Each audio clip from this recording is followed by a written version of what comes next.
Yo，我係 Maverick，今日咧就講時間週期。咁時間週期係啲咩嚟嘅咧？時間週期咧，其實分兩 part 啦，就係一支 K 棒代表佢嘅時間係幾多，呢個都係一個週期。然之後就有嗰啲咩週開、日開、月開、倫敦盤開、亞洲盤開、美盤開呢一種呢啲術語啦。咁今日呢一集咧，我都會一一同大家去細講到底係啲咩嚟嘅。好啦，咁先講咗 K 棒嘅週期先。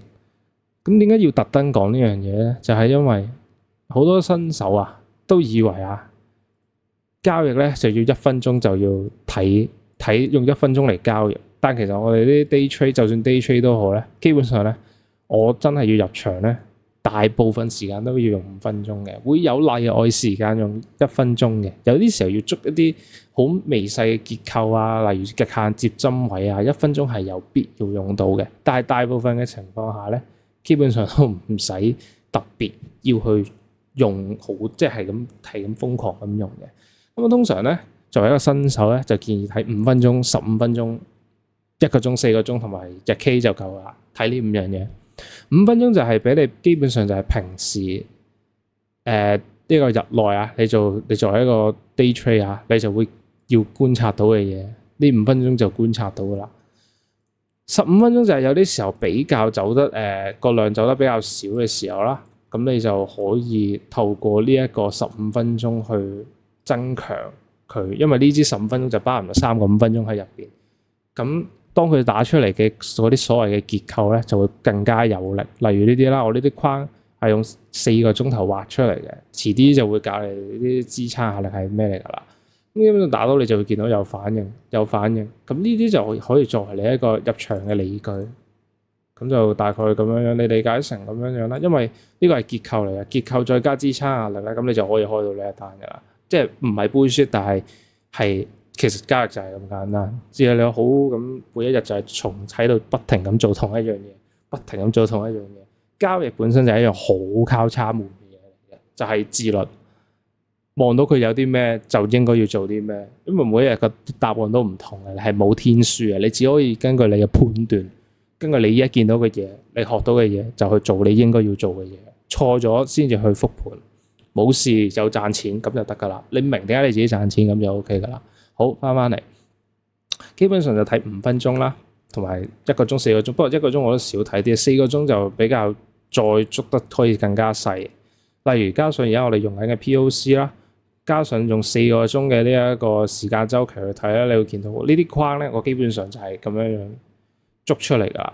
咁呢啲框有咩用咧？呢啲框就係當佢再嚟回踩嘅時候，基本上佢都會俾出相對應嘅反應。就算貫穿咗之後，佢再翻嚟咧，佢就翻唔到上面一層啦。簡單嚟講，你就當係我喺度畫咗樓梯咁樣啦。咁你要上樓梯，你梗係要一層一層咁樣上噶啦。咁你上面嗰一層你都上唔到，咁咪即係代表你一係就喺呢度盤整，一係就要繼續落樓梯咯，就係咁簡單。所以就會睇4個鐘，跟住日 K 都會睇下嘅，不過都係唔大唔多啦。如果你作為一個每一日交易嘅人，你係唔會需要特別去係咁瘋狂睇日 K 嘅。咁同埋週 K 啦，週 K 都會睇下嘅，即係大概睇下有咩事發生緊啦。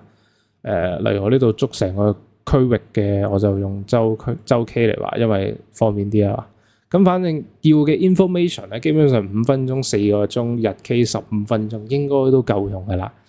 其他嘅 hours 有唔同嘅功用，但係基本上新手就建議頭先嗰啲就得㗎啦。因為我其實用咗咁耐，我都係用我15分鐘其實都少用，但係15分鐘有佢嘅用處。不過我都慣咗用5分鐘，所以就冇特登用啦。咁但係4個鐘日 K 5分鐘基本上其實都夠㗎啦。咁你哋就已經可以做到呢個日內交易㗎啦，已經好簡單。跟住就講下呢一個嗰啲咩週開日開倫敦開咩美股開呢啲所謂術語啦。但係就拆翻出嚟咧，一講你就明係咩嚟㗎啦。咩叫日開咧？日開就係東八區 UTC 加8 OK。喺呢度睇唔到，反正你就記得你嘅 time zone 係 UTC 加8，中文就東八區。朝頭早嘅8點鐘，咁就係開盤啦。例如呢度今日6月3號啦，見到朝頭早8點鐘，咁呢度就係開盤價啦。OK， 就係日開。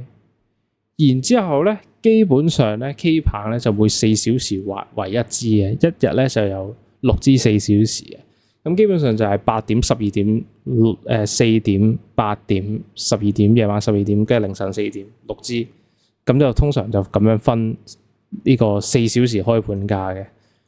咁基本上咧，就你記得有呢個亞洲開就9點半，倫敦盤就係呢一個4點半定3點半。我而家有啲撈亂咗佢嗰個有冬令時間，因為但我記得好似係4點半嘅，如果唔係就3點半㗎啦。OK， 跟住就係呢一個美盤咧，依家就100% firm 咧，就係呢個夜晚9點半㗎啦。點解係9點半？同埋我哋夜晚9點半咧 ，DC 都會有一堆人一齊喺度打單嘅。咁基本上咧9點半就基本上每一日你都見到準時啊，除咗禮拜六嘅，因為禮拜六嘅波動比較細。但係閒日1至5咧，基本上都會有一堆人喺度一齊討論，講下盤啊，大家點睇啊，討論啊，吹下水咁樣樣啦，打單好悶㗎嘛。好啦，跟住就係有講到呢個日開，頭先講嗰啲咩盤開啦 ，OK， 咁有日開，有週開，亦都有月開嘅。咁咧，週開咧就係每個禮拜一嘅朝頭早8點嗰支就會同嗰支嘅日開盤價疊埋一齊。